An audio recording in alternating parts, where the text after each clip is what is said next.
All right, so good evening and welcome to tonight's segment of the faculty lecture series. This is the last lecture of this semester, and really grateful to have Dr. Heather Hancock end the really robust series we've had this semester.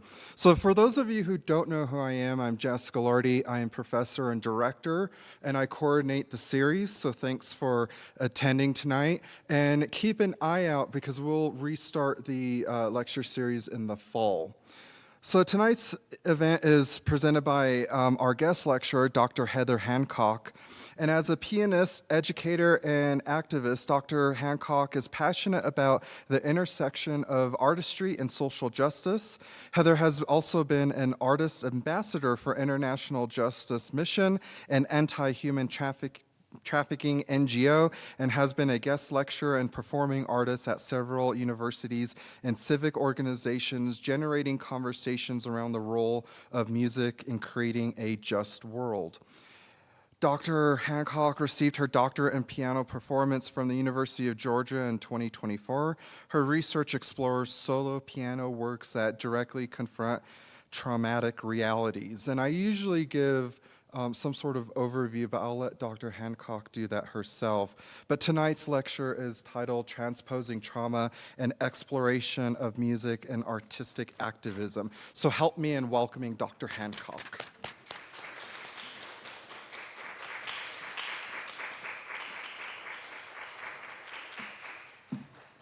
Hello.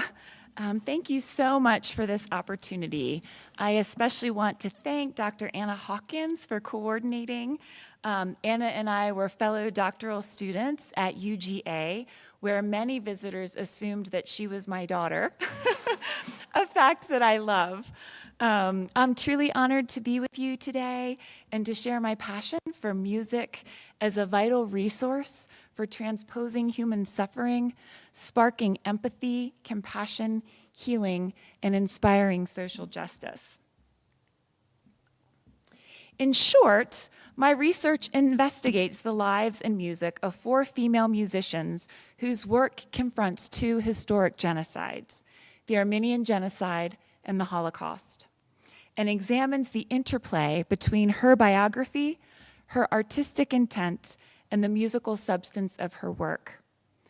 I contend that these mutually coalesce, creating a vital modality of trauma processing and artistic activism, and reveal deeper layers of meaning and affect that can augment musical interpretation. My hope is that this engagement yields several outcomes. One, that it might testify to the factual realities of the Armenian and Holocaust genocides. 2, that it might amplify the presence and perspectives of these female composers, artists, and reflect the significance of their work. 3, that it might serve as a practical resource for programming the collected works, and that it might provide frameworks for other musical, artistic, artivist projects. 4, that it might spark insight, discussion, and further research around the intersections of music, trauma, and artistic activism, both in research and in performance practice considerations. And 5, that it might create more witnesses who are moved to take action surrounding genocidal and traumatic realities.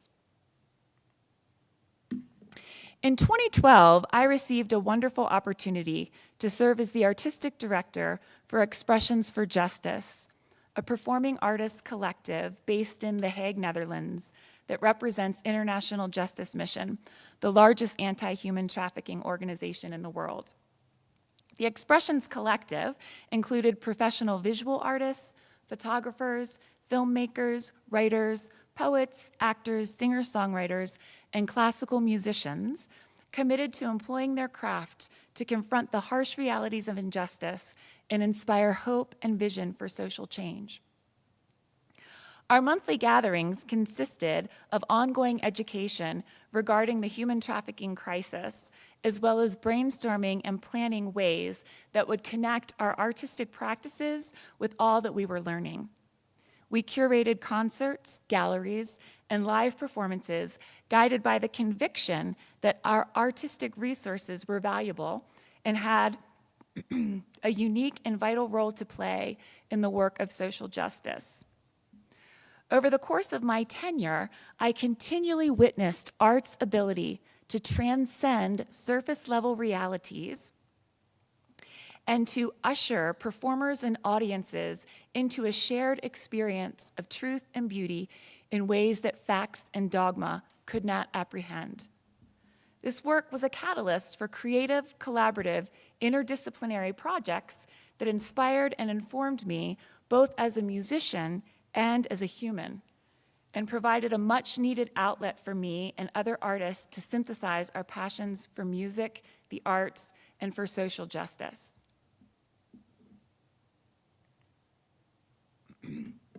My decision to return to academia in 2018 was fueled by my desire to hone my musical skills and learn more about artistic activism so that I could develop and grow this work. In researching programs, I discovered that artistic activism, or artivism, especially within Western classical music programs, is a rare, practically non-existent field of study in the United States, and the broader discussion about the role of the arts and artists in engaging social justice was only beginning to transpire. In an essay written in 2016, David J. Elliott argued that music programs in higher education are often disembodied, dialogical, and intellectualizing processes alone. In response to Elliott's observation, Leah Coates and Julia Hill conducted a study in 2022 investigating a group of university music students' views on music's role in social change, their social ethics and desires, and perceived opportunities and barriers for musicians and music institutions. Their study revealed students' explicit desires to employ their discipline to encourage social change, provoke audience members to confront unconscious biases and values, to inspire conversation, and to receive training that integrated other topics to equip activist musicianship within their program's curriculum. In Artistic Citizenship, Artistry, Social Responsibility, and Ethical Praxis, a book by David Elliott, he contends that the arts education must involve a deep concern for full personhood beyond mere activity and habitual behaviors centered on refining craft alone, and that it must be a process or praxis not separate from the culture, politics, or society we're in, but rather one that critically engages these. Elliott writes, quote, "Arts teach us things about our common humanity that are worth knowing and render us less vulnerable to forces that subvert or compromise well-being. Artists engaged in praxis are deeply committed to making art that reflects their critical perspectives on their places and spaces," end quote. Elliott's insight, perceptions, and research highlights the powerful role of the artist and her work in amplifying the inherent dignity of being human and protecting and promoting our collective thriving. He positions the artist as a central voice in socio-political discourse and encourages her to engage this realm with her artistic currency. Elliott's perceptions and challenges to the scope of musical training within higher education deeply resonate and form the ethos for my project. My central questions: what might musical activism look like for a solo concert pianist? Who are the models? And what can the art music tradition uniquely offer to current socio-political issues? Genocide continues to be a humanitarian crisis that plagues the globe. In 2017, the last survivor of the Armenian genocide, Nar Yemenian, passed away at age 107, 7 years before the Armenian genocide was internationally recognized by US President Biden. It's estimated that by 2030, there will only be 15,800 Nazi victims living in the US, a decrease of 76% in just one decade. Genocide survivors embody the reality of these atrocities and the gaping wound left by those who have perished. In an era of denialism, highlighting historical realities and their impact on people is a form of activism that opposes the blatant erasure of truthful actualities. Music occupies a unique and significant space that can both testify to the reality of genocide and can translate and express the impacts of these in ways that provoke new perspectives, incite empathy, and move people to action. In Music, Silence, the State of the Art, Julie Hutton and Joss de Backer explain how musical expression apprehends meanings and experiences through symbolic references, capturing dimensions that elude words. They write, like speech, music is a symbolic system specific to human beings, but which both underlies and contains more than a shared language meaning system. Music cannot, quote, mean in the way that language might mean. Music goes beyond the kind of conceptual meaning that could be captured in words, but which may underlie words. Music has a unique quality that enables direct access to an affective and corporal aspect of the human psyche, end quote.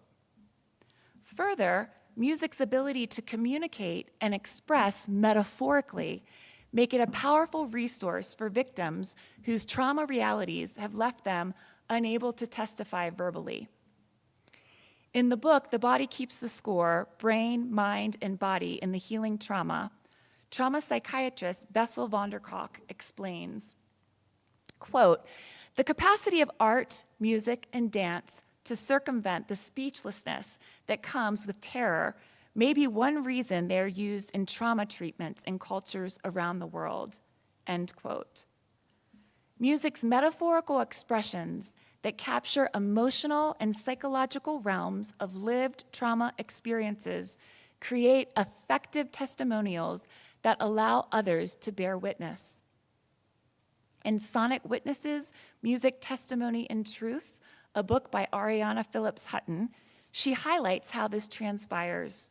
She writes, in short, testimony and music have a symbiotic relationship that enfolds specific lived experience within an aesthetically powerful frame, thereby setting up a cloud of witnesses that billows out from the original attestants to include composers, performers, and audiences, end quote. Music's capacity to express trauma realities and create witnesses make it an effective resource for social activism. In their essay, Why Artistic Activism?, Stephen Duncombe and Stephen Lampert highlight the unique nature of artistry in the work of activism. They write, quote, the creative process of artistic activism encourages us to notice, reflect, and be open to new and creative possibilities. Artistic activism is aimed at hearts and minds, not bodies and buildings. The goal is not to force compliance, which art can never do, but to persuade by creating moving experiences that prompt people to question the world as it is, imagine a world as it could be, and join together to make a new world real, end quote. As Duncombe and Lambert suggest, artistic activism is distinct from political protest and other forms of social activism. It incites new awareness and empathic responses that challenge previous perceptions of the world and inspires aspirations for creating a new world. This is the first threshold of social action. For this presentation, my references to activism frequently allude to this threshold, which is the primary domain of artistic activism. In her book, Performing Pain, Music and Trauma in Eastern Europe, Maria Seismic examines ways in which 4 seminal compositions of the late 20th century memorialize atrocity and musically translate impacts of trauma.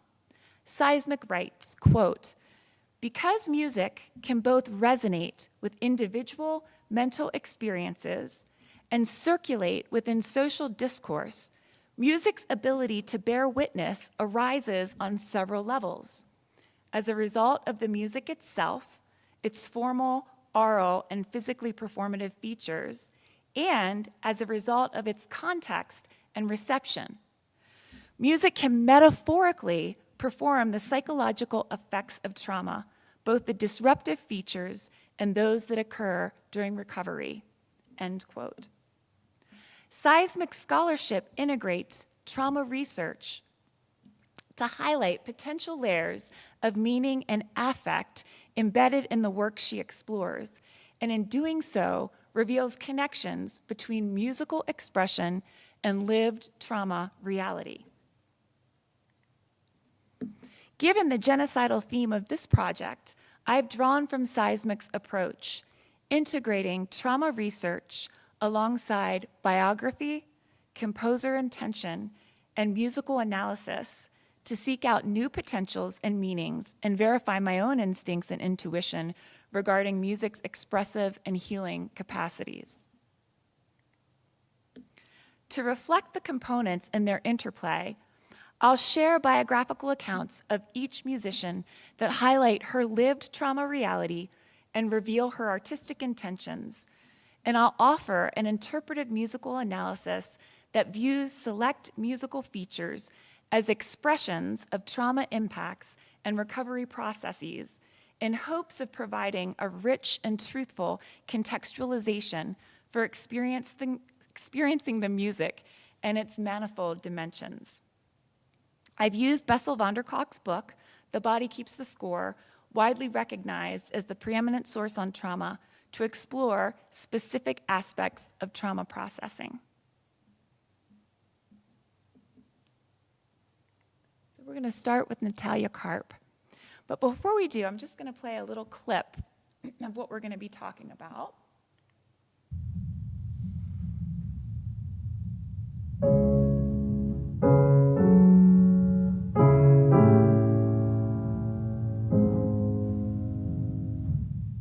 How many of you are familiar with the Chopin Nocturne? Yeah, it's so beautiful, and it's a very popular piece in the Western canon. I'm actually not performing this one for you tonight just because I know you all love it, but we are going to listen to it probably in a different way than maybe we have before, because I think there's a reason we all identify so strongly with the sad yearning, the poignancy of this nocturne. So I'm going to be talking about that. I just wanted you to be aware of what we were going to talk about in regards to Natalia Karp. So this nocturne's associations with yearning, grief, and homesickness have made it an expressive resource for trauma realities, including the Holocaust. Natalia Karp and many others, perhaps most notably pianist Władysław Szpilman, as shown in the film The Pianist, used this piece to express and memorialize their Holocaust experience. Born in Krakow, Poland, into the Weissman family on February 27, 1911, Natalia Karp's prodigious talent led her to the finest concert halls throughout Europe and became her saving grace during and after the Holocaust genocide. On December 9, 1943, Karp and her sister were captured while attempting to flee Nazi invasion in Poland. This day also happened to be the birthday of Amon Gert, the notorious Nazi commander of Krakow Plotzow concentration camp. And again, many of you who have seen Schindler's List, this is who Ralph Fiennes was portraying, this Amon Gert. He's not fictional, he's quite real. Upon hearing that Karp was a concert pianist, he summoned her to perform for he and his party guests. Karp recounts, he said, "Sit down and play something for me. I hadn't played properly for nearly 3 or 4 years, so my fingers were stiff. I played a Chopin nocturne, the posthumous C-sharp minor one, because it was a very sad piece, and I was sad, and I loved Chopin. After, he said to me, "I agree that you can play well, but will you run away?" How could we run away? We were surrounded by electric barbed wire and armed Gestapo. So he said, "Sie soll leben," she shall live. You are free now to come out of the prison and go into the labor camp to work. I was numb, and I don't remember what I said next. But when we were on holiday in Switzerland in the 1980s, I met two Israeli ladies who had been at the same camp. I never knew them, but they'd heard of me and my story. Everyone was talking in the camp about it. The capos had told them. And apparently, I answered Gert and said, "Not without my sister." And he agreed. Karp and her sister remained in Plotzau, where they witnessed and endured Nazi brutality. She describes watching victims being eaten alive by dogs, children being separated from their mothers and taken to the gas chambers as lullabies were being broadcast, and being forced into frigid showers and thrust into freezing cold outdoor conditions where she and others remained naked for hours. On May 6, 1945, Karp and her sister Halunia were liberated by Soviet soldiers. And 10 months later, on March 17, 1946, Karp performed Tchaikovsky's Piano Concerto No. 1, Opus 23, with the Krakow Philharmonic Orchestra. In her words, her decision to perform Tchaikovsky was, quote, "because it needs a lot of strength, and I must show them that they didn't defeat me. They didn't get me down. I'm stronger than before," end quote. After the war, Karp became a world-class performing artist. She routinely performed the Nocturne as a way of memorializing the Holocaust. In many of her concerts, Karp deliberately bared her tattooed arm, revealing her internment number, A27407.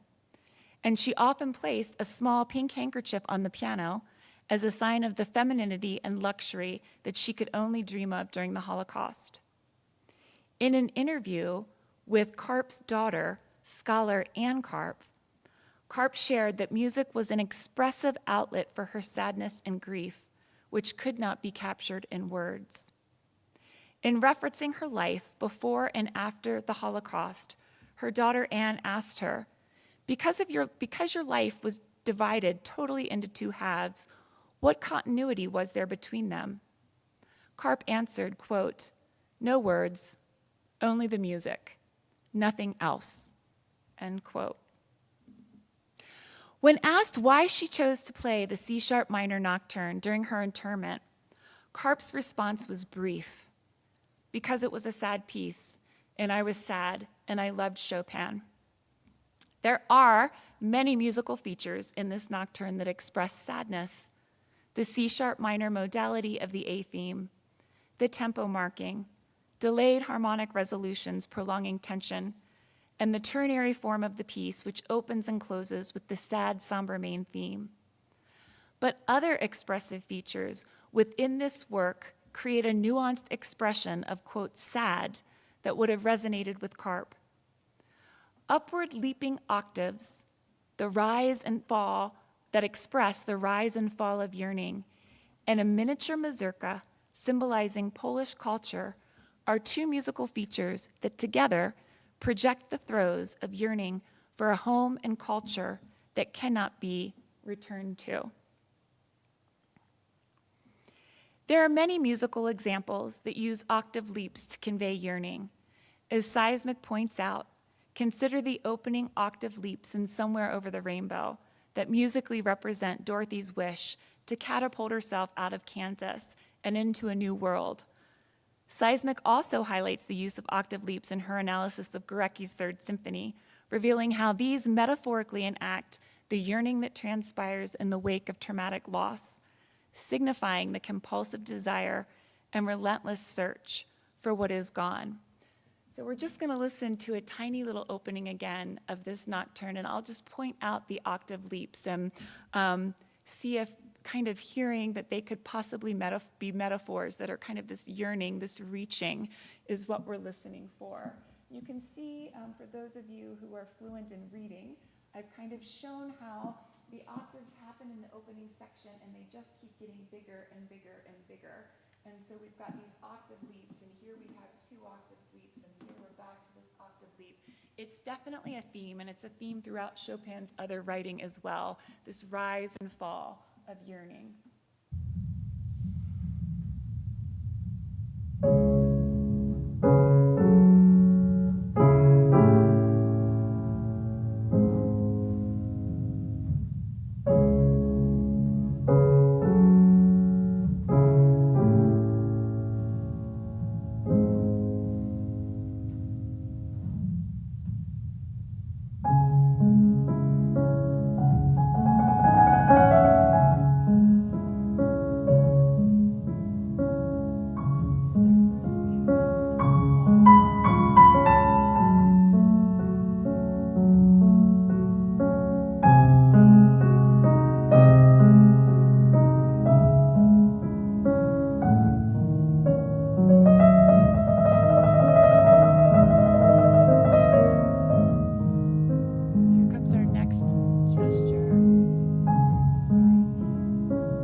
Chopin introduced the mazurka to the Western classical canon, composing over 50 of them while he was living in Paris as a way of highlighting and expressing his Polish identity.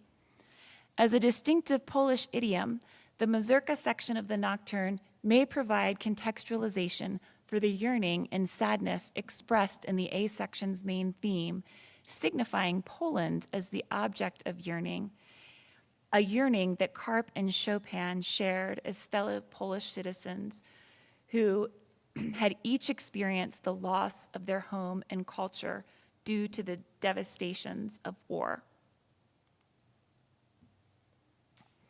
As her testimony reflects, Karp herself expressed that she had no words to describe what she had endured and that music was her only means of expressing her Holocaust experience. Bessel van der Kolk explains how the overwhelming nature of trauma shuts down areas of the brain that synthesize speech and emotion, leaving victims unable to verbally narrate their trauma reality. For Karp and many other trauma victims, music was and is their testimony, allowing them to express realities that defy words. Natalia Karp died on July 9th, 2007, at the age of 96 after suffering a heart attack. In recounting her funeral, her grandson, BBC journalist Mark Lowen, wrote, "One of the most important chapters of European Jewish history had closed," said the rabbi at her funeral, as we listened to her recording of the same Chopin nocturne that had saved her life. So there's Natalia Karp. And I'd encourage you, you can see actually YouTube videos of her speaking about her experience, and you can actually see YouTube videos of her playing that nocturne. It's really quite exceptional.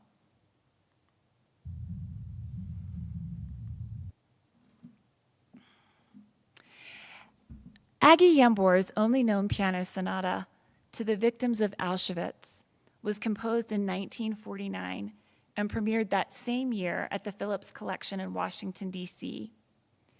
Yambor performed the work, but ascribed its authorship to a number representing a prisoner of a Nazi concentration camp.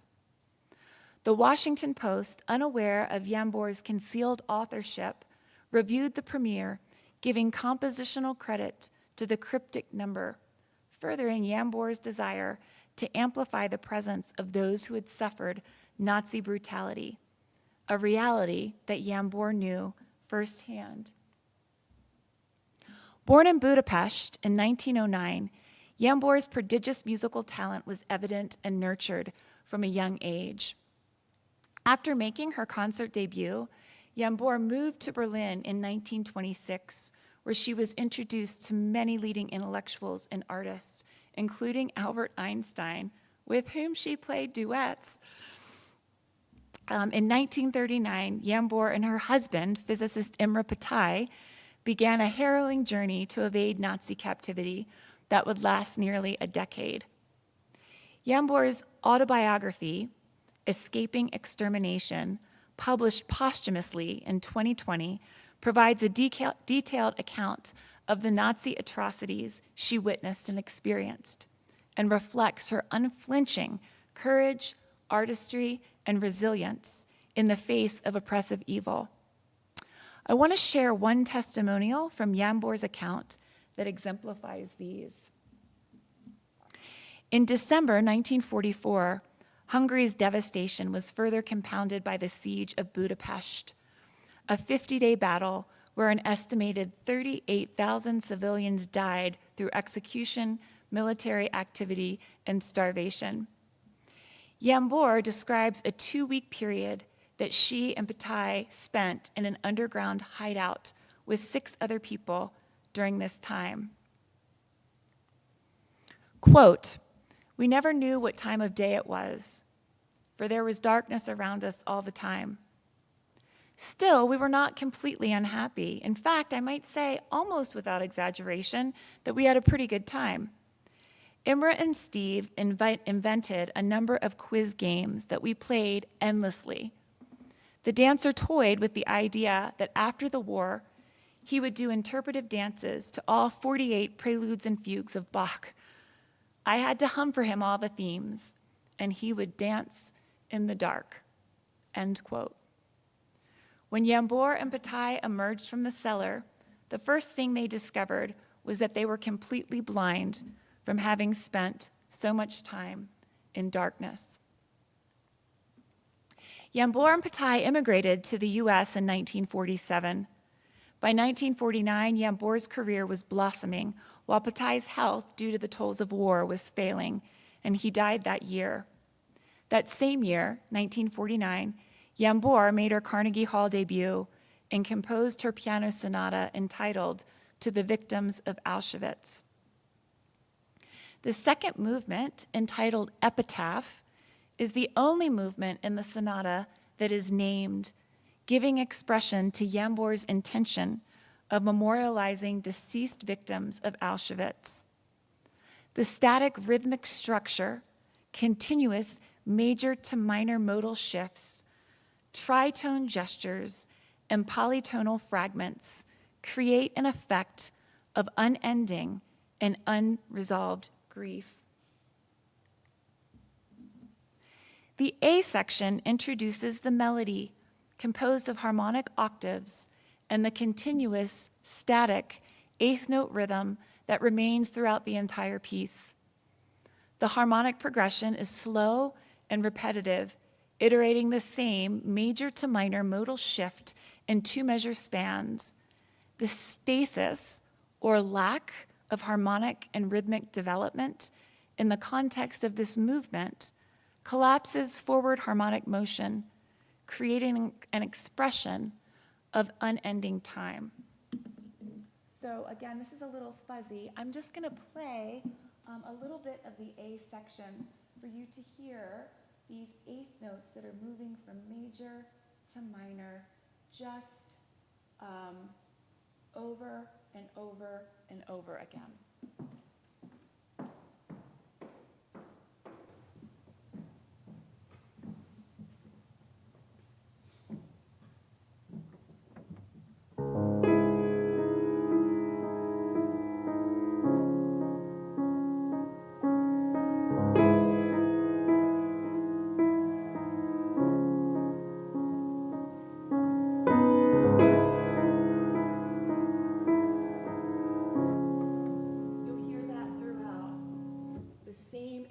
Pattern, the same major to minor.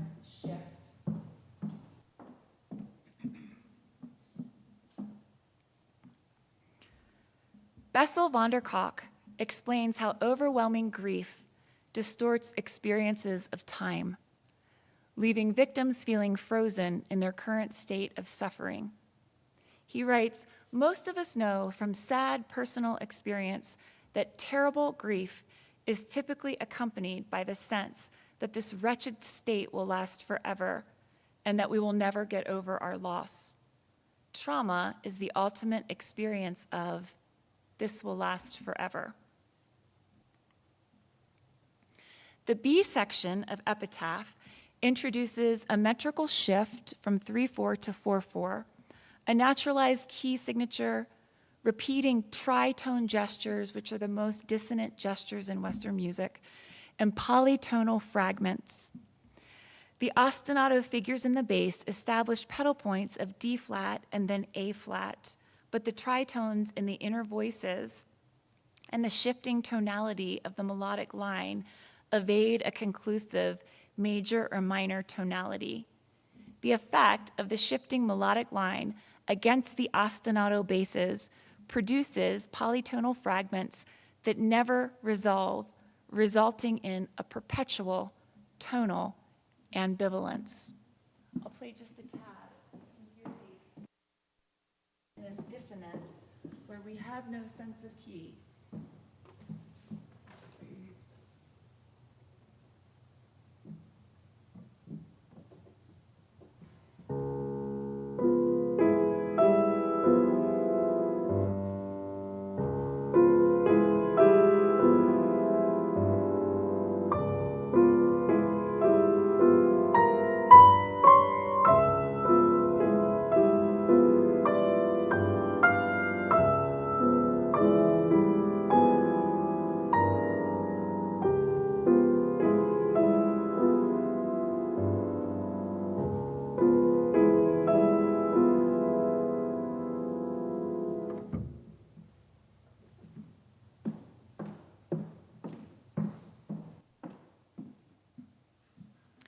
Ambivalence is an aspect of traumatic grief. Van der Kolk describes the conflicting psychological state of wanting to remember and needing to forget that trauma evokes. Remembering is often fragmented as the body and brain cannot bear the weight of the tragic reality, but also cannot bear forgetting. It is an unending and unresolved, conflicted state. Ambivalence is an emotional aspect of mourning deceased loved ones whose presence through memory is everywhere and nowhere. Yambor continued to build an exceptional career, performing in the world's most prestigious concert halls, recording 12 albums for Capitol Records. She became a professor of piano at Bryn Mawr College, where she pioneered ethnomusicology studies, composed solo piano works, songs, and choral works. She was a feminist, a human rights activist openly protesting McCarthyism and the war in Vietnam.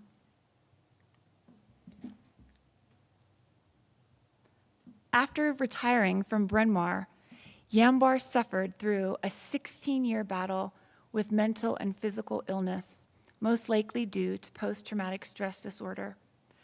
She withdrew into a state of isolation, eschewing most connections to the outside world. In 1987, medical doctor Joseph Stevens, a Johns Hopkins psychiatrist, discovered Yambor's Bach recordings and wanted to learn more about her. Stevens began visiting Yambor regularly and getting her the medical care that she needed. Stevens arranged to move Yambor to Baltimore, where she could live closer to him and the small group of friends and professionals he arranged to care for her. On February 3rd, 1997, Yambor passed away just one day shy of her 87th birthday. Later that same year, with the help of John Des Marteau, Hildegard Publishing published the sonata, which had remained silent since its premiere. So now I'll perform Epitaph by Aggie Yambor from the Piano Sonata to the Victims of Auschwitz.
We're now going to switch tragedies.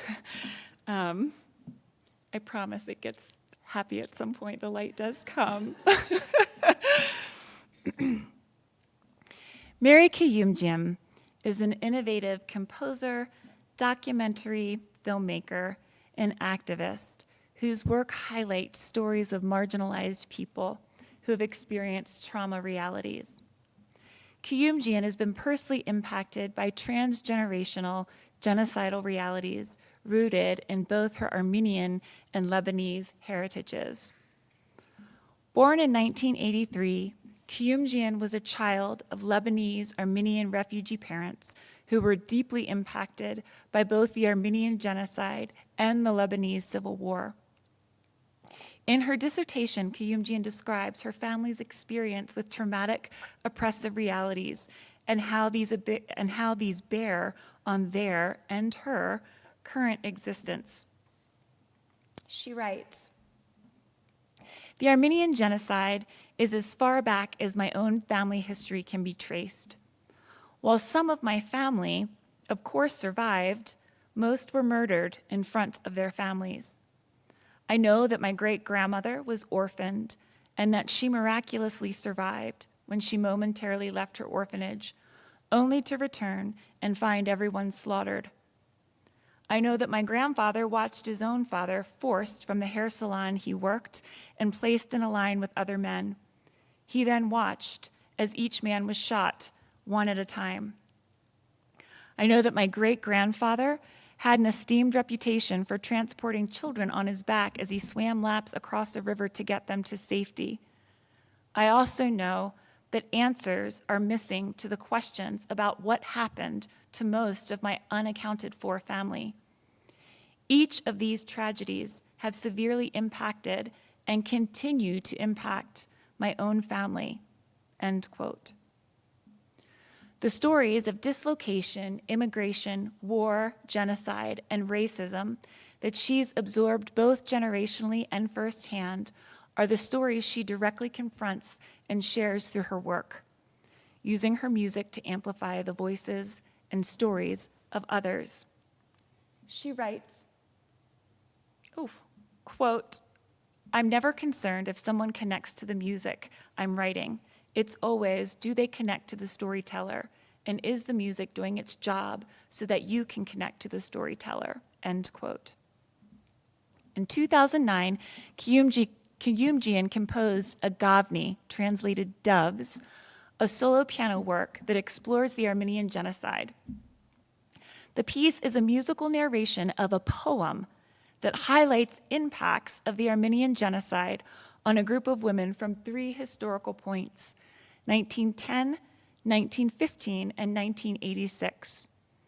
In the program notes of the score, Kayumjian writes, quote, "Based off of the poem Carpet Weavers by Brenda Najimian McGarity, Agavni follows the lives of a group of women before, during, and after the Armenian genocide, closing with a retrospective look at those women and what they lost from a present-day perspective," end quote. Bessel van der Kolk explains the necessity of narratives in integrating trauma memories and moving toward recovery. He writes, quote, constructing narratives that tell a cohesive story with a beginning, middle, and end, create an event that can be placed in the past rather than relived through fragments, sensations, images, and emotions. Without stories, memory becomes frozen, and without memory, you cannot imagine how things can be different, end quote.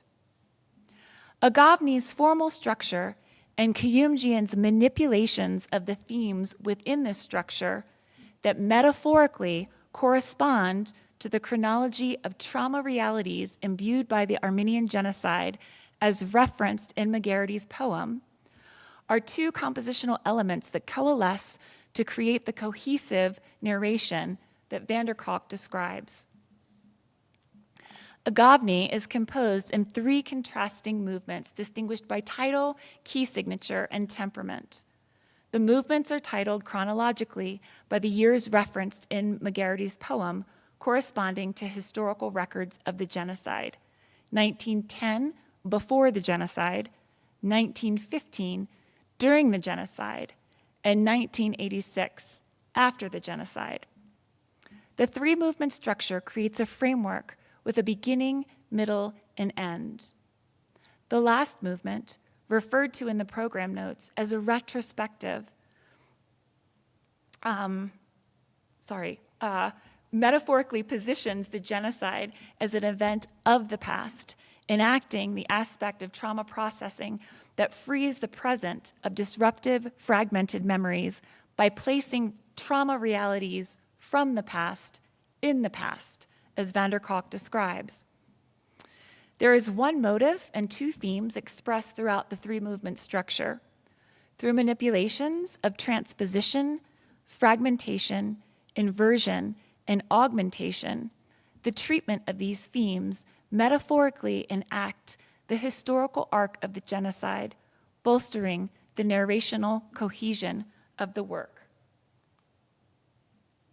The first movement, 1910, introduces the three motifs and themes explored in all three movements. The trajectory of the harmonic motion and musical activity corresponds to the historical context of 1910 that McGarrity reflects in her poem, a year when young women enjoying the hope of a promising future became aware of genocidal threat. And I'll just play for you briefly the three themes. Again, the three themes are explored in all three movements. They're introduced in the very first movement, 1910.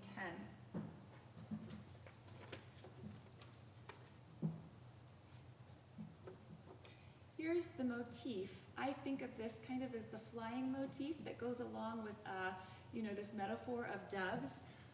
But it's simply this.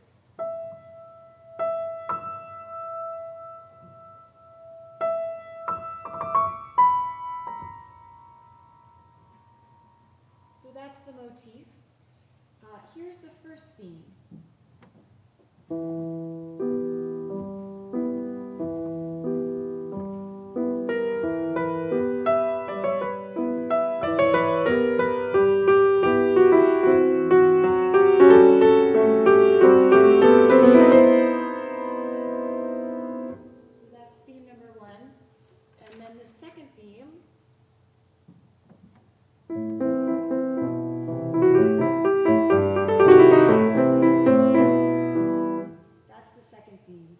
So you're going to hear those in all sorts of ways throughout all three movements.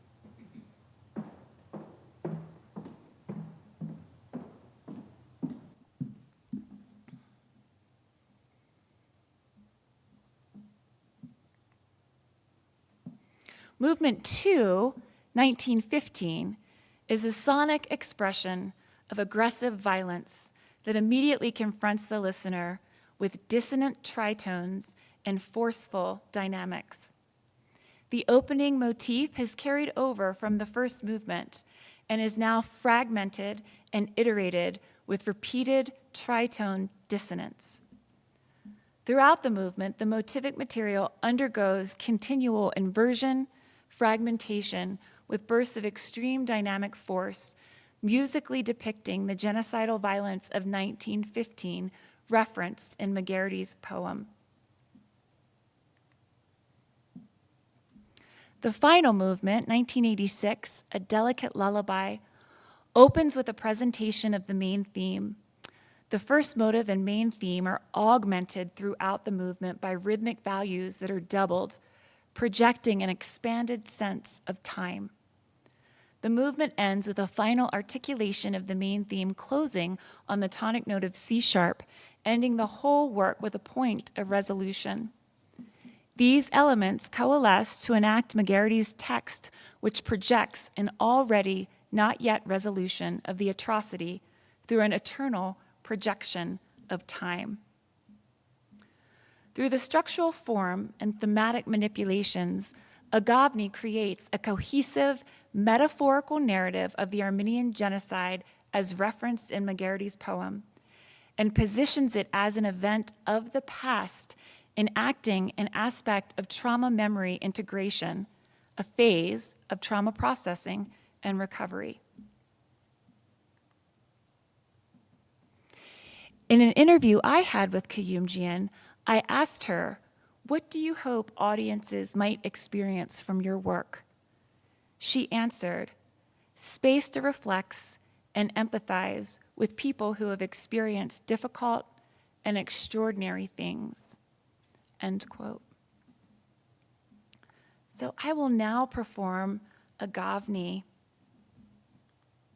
And Anna, could I ask you to do the slides in between movements?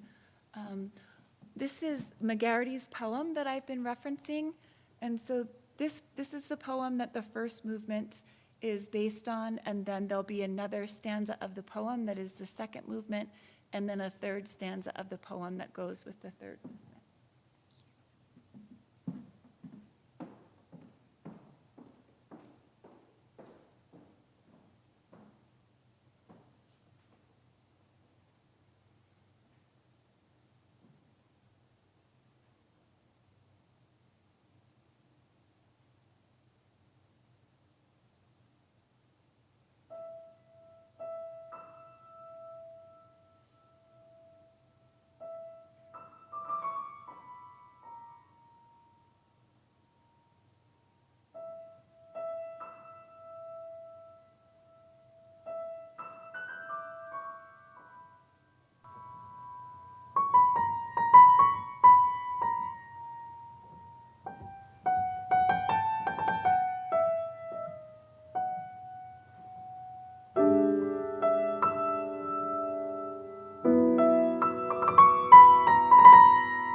Patev Amiran is a first-generation Armenian-American composer and pianist whose music highlights realities related to the Armenian genocide. Her music has been performed extensively by ensembles, orchestras, and soloists around the world, and she's received many esteemed awards. Born on February 4th, 1984, in a small rural Armenian town, Amiran grew up as the first Nagorno-Karabakh War erupted in Armenia. Food shortages, routine power outages, poverty, and violence were daily realities. This ongoing conflict had political ties to the Armenian genocide. In our interview, I asked Amiran why she chooses to write music that references the Armenian genocide. She said, quote, "Every year we commemorate the genocide on the 24th of April, and we can see those movies, those documentaries that people film showing everything that happened. It really affects our mentality, our worldview, the way we look at the world, the way we feel things, especially if you're a woman and you see women being raped, children being killed. It cannot not affect you. So in terms of your question, that's why I write about it, because I can't not write about it, because it's part of me. It's a part of my people's history, and if you're an artist, you have to talk. That's your only weapon to advocate for justice." End quote. In 2015, Amiran composed Tristesse, translated in English as Sorrow, a work for solo piano commemorating Comatus, a martyr of the Armenian genocide who's considered Armenia's most significant musician and ethnomusicologist. The piece is an intimate expression of Amiran's personal grief regarding Comatas, the Armenian genocide, and its past and present impacts. In response to the trauma realities Amiran has lived and witnessed, she seeks to create works that foster space to reflect and that imbue a sense of peace. She explains, "Today there's so much being done," she says, in piano music, so much being said. So today we just want that simplicity and that minimalistic sound so we can focus and have peace despite everything going on around us. It's our job as artists to affect, to balance life around us. So the way we can do that is to create peace and a nurturing environment in our music so people can bring some of that into their life. Bessel van der Kolk explains how calm, reflective spaces and meditation practices can help cultivate aspects of trauma recovery as survivors struggle with continual distraction and inner turmoil that leaves them feeling chaotic, hypervigilant, and unsafe. He highlights how trauma disrupts the nervous system's ability to regulate in non-threatening circumstances, leaving victims relentlessly operating in crisis mode. Loud noises, crowded spaces, and chaotic environments can trigger panic attacks, disassociation, flashbacks, and other elevated nervous system responses. Van der Kolk identifies meditation, mindfulness, contemplation, music, and rhythmic engagement as effective resources for trauma processing and for healing. Tristesse is one of Amiran's compositions that offers reflective space to process genocidal atrocity. In the program notes, Amiran writes, "Tristesse represents an homage to a remarkable Armenian composer, Comatas, who suffered a mental breakdown after witnessing the atrocities of the Armenian genocide in 1915 and spent the rest of his life in a psychiatric hospital in Paris. The piece is written in commemoration of his birthday in 2015. Music in the piece references the piano music traditions of Comatas, presenting them from a contemporary perspective." Throughout Tristesse, Amiran infuses Armenian folk idioms to reference both Comatas and the wider Armenian culture. The melodic lines in Tristesse are comprised of fourths, fifths, and octaves, mimicking the interval patterns in traditional folk songs and in Comatas's music, which drew from folk melodies as a way of highlighting and preserving Armenia's musical language. Rhythmic iterations alternating between duple and triple divisions are another distinctive folk idiom expressed throughout the work. Together, these folk idioms highlight distinctive traits of Armenian culture associated with Komitas and the Armenian genocide. The gradual layering of slight musical textures, the simple harmonic structure, and phrases drawn from repetitive interval patterns are minimalistic techniques that create a sparse sonic landscape. Another minimalistic technique is reflected in the wide, disparate distribution of singular melodic pitches that span the piano's register, emphasizing capacious distance between pitches and projecting an aural sense of spaciousness. Suspended single tones that slowly fade, devoid of rhythmic and harmonic motion, create uncluttered points of sonic stillness. Together, these minimalistic features project a spacious atmosphere that invites reflection. The synthesis of folk idioms and minimalistic expressions in Tristesse effectively reference Commodus and the Armenian genocide and create a reflective space that invites remembrance and contemplation, two elements that promote trauma processing and recovery. So I will now perform Tata Bamiran's piece, Tristesse, translated sadness, or sorrow, excuse me.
Each woman's biography, alongside a significant piece from her repertoire, highlights the symbiotic relationship between her life, her traumatic experience, and her music. Each woman has used her music to transpose elements of trauma in order to express, to process, to bear witness, and to amplify the truth of what she and others have endured. All 4 biographies share themes of trauma and recovery and testify to the paradox of suffering, pain, and resilience. And yet each woman's story and music are distinct and offer an intimate view of her life, her trauma, and her artistic response. As a collective, these women powerfully model different ways of engaging in musical and artistic activism. They are potent examples of artivists, a term defined by artist, writer, and filmmaker M.K. Assant as, quote, individuals who see an organic connection between art and activism, specifically those who use their talent to fight and struggle against injustice and oppression by any means necessary. They merge commitment to freedom and justice with the pen, the lens, the brush, the voice, the body, and the imagination, end quote.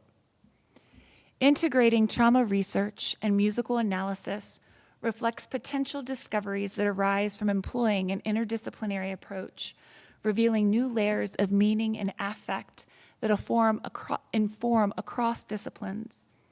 Further, it reveals how music, as an organic art form, is continuously interacting with multiple dimensions of lived human experience relevant to our current existence.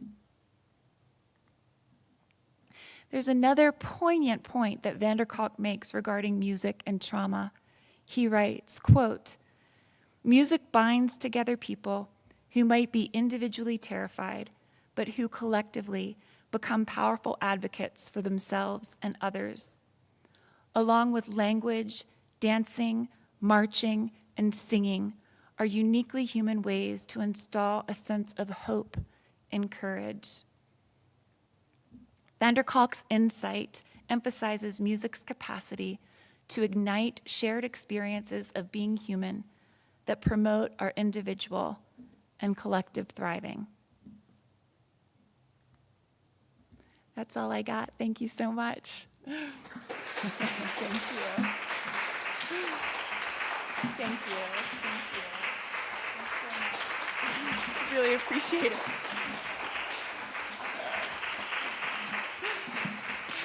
I will just say real quickly, I know we're really short on time, but if anyone has any ties to any sort of genocidal things that are in your history or just any points that they would like to share, please feel free, or if anybody has any questions for me, please feel free to see me afterwards. But thank you all again. You've been lovely, and have a great night.